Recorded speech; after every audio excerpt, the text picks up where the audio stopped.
8 negara paling kotor di dunia. Menjadi negara paling kotor di dunia adalah petanda kepada kerajaan untuk menjaga kebajikan dan kebersihan rakyat. Yalah, kalau negara tu kotor, macam mana rakyat nak hidup maju? Jadi, apa kata kita senaraikan 8 negara yang paling kotor di dunia yang disusun daripada pelbagai sumber. Negara ke-8 jatuh kepada Nigeria. Nigeria mempunyai sistem rawatan kumbahan yang lemah.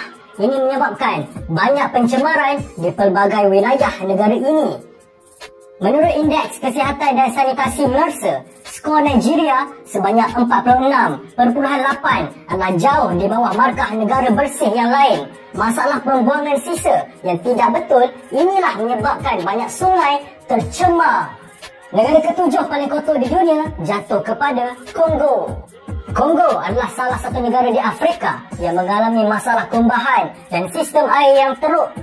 Dengan begitu banyak perobohan besar-besaran, sisa yang dihasilkan dari bandar sering menyebabkan penyakit kepada penduduk tempatan. Selain itu, Kongo mencapai 43.8 pada Indeks Kesihatan dan Kebersihan Mercer. Amat malang jika keadaan ini masih belum menemui jalan penyelesaian. Kalau negara ini bersih, negara ini mempunyai potensi pelancongan yang menakjubkan, memandangkan mempunyai pemandangan yang sangat cantik. Yang ke-6, negara paling terkotor di dunia adalah Kyrgyzstan.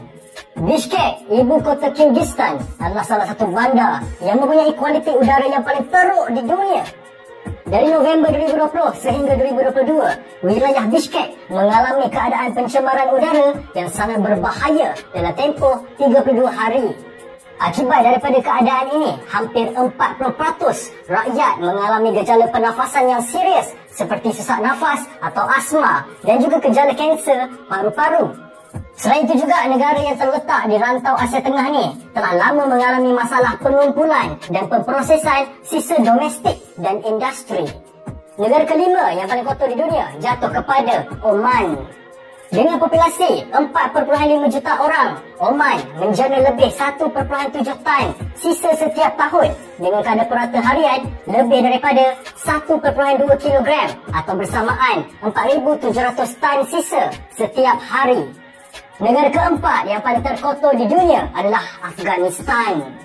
Laporan daripada halaman UNICEF, kualiti udara di Afghanistan dianggap tidak selamat disebabkan oleh pencemaran asap kenderaan dan bahan api yang tidak berkualiti dari negara itu. Dicatatkan 80% air minuman di Afghanistan tercemar sehingga memberi kesan negatif kepada kesihatan rakyatnya sehingga menyebabkan kes keracunan makanan yang tinggi. Afghanistan juga dikenali sebagai antara negara yang mempunyai banyak industri yang menghasilkan pencemaran udara dan mengurangkan kualiti udara di seluruh pelosok dunia. Negara ketiga yang kotor adalah Pakistan. Pakistan adalah salah satu negara paling kotor di dunia. Lahore, salah satu bandar di Pakistan, merupakan tempat paling tercemar di dunia mengikut Indeks Udara Bandaraya AQI. Pada masa ini, Pakistan mengeluarkan 49.6 juta tan sisa setahun yang terus meningkat sebanyak 2.4% setiap tahun. Oleh kerana kekurangan pengurusan sisa yang mencukupi di negara ini menyebabkan masalah pencemaran alam sekitar semakin serius. Malah data mengatakan bahawa lebih daripada 40 juta rakyat Pakistan hidup tanpa tandas di rumah.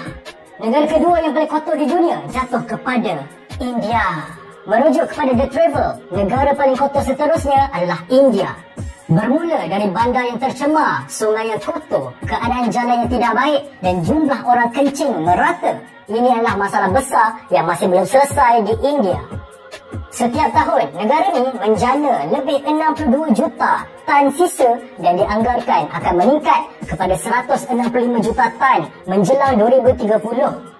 Ini berikutan kekurangan tapak penumpusan sampah yang menyebabkan banyak sampah bersepah dekat jalan. Menurut data kualiti udara sedunia pada 2020, warga India berpotensi kehilangan usia 9 tahun akibat pencemaran udara yang semakin teruk setiap tahun. Pemenang untuk negara paling terkotor di dunia jatuh kepada Bangladesh. Bangladesh adalah sebuah negara membama di Asia Selatan yang telah dinobatkan sebagai negara paling kotor di dunia. Merujuk kepada halaman Statista, Bangladesh pada tahun 2021 adalah negara paling tercemar dekat dunia ni. Dengan keluasan negara 147,000 km persegi, Bangladesh adalah rumah kepada lebih daripada 160 juta orang. Disebabkan kepadatan di kawasan ini, pencemaran air akibat penggunaan racun serangga di Bangladesh juga amat membimbangkan. Dhaka, ibu negara Bangladesh, juga merupakan bandar yang mempunyai tahap kesesakan yang tinggi kerana trafik yang sangat padat. Jadi itulah senarai negara-negara yang paling kotor di dunia. Apa pendapat korang tentang negara-negara ni? Kalau korang suka video ni, jangan lupa subscribe channel ni. Jangan lupa juga like, share dan komen. Berikan pendapat korang di ruangan bawah.